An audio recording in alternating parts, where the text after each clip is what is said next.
Après l'annonce surprise du départ de Thierry Henry, la FFF se cherchait un nouveau sélectionneur espoir. Thierry Henry, sélectionneur de l'équipe de France Espoir, a décidé de mettre un terme à son contrat qui courait jusqu'en juin 2025, pour des raisons qui lui sont personnelles.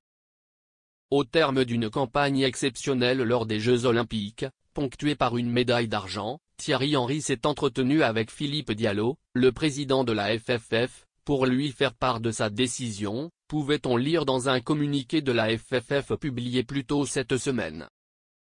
Un départ surprenant, un an après sa nomination seulement, et quelques jours après la défaite de la France en finale des Jeux Olympiques face à l'Espagne. Une surprise en interne, justifiée officiellement par la FFF pour des raisons personnelles, mais qui aurait d'autres raisons. L'ancien buteur de légende des Bleus estimerait ainsi qu'il serait impossible d'aller chercher plus haut que cette médaille d'argent. La légende des Gunners considérait donc qu'il ne pourrait pas mieux faire et qu'il avait donc fait son temps. Un homme d'expérience. Contrairement à ce qui avait pu être dit, il n'a pas forcément l'ambition de retrouver du travail sur les bancs de touche rapidement, et n'a pas reçu d'offre. Forcément, la FFF se doit de lui trouver un remplaçant. Et selon France Info, c'est bien Gérald Baticle qui va prendre la suite des opérations.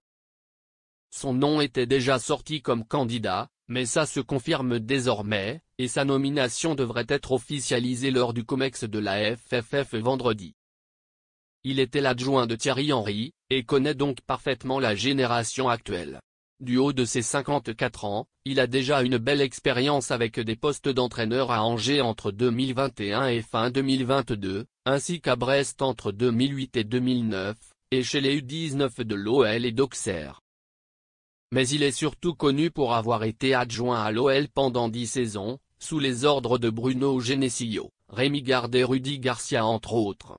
Un joli challenge va donc s'offrir à lui avec un Euro Espoir l'été prochain.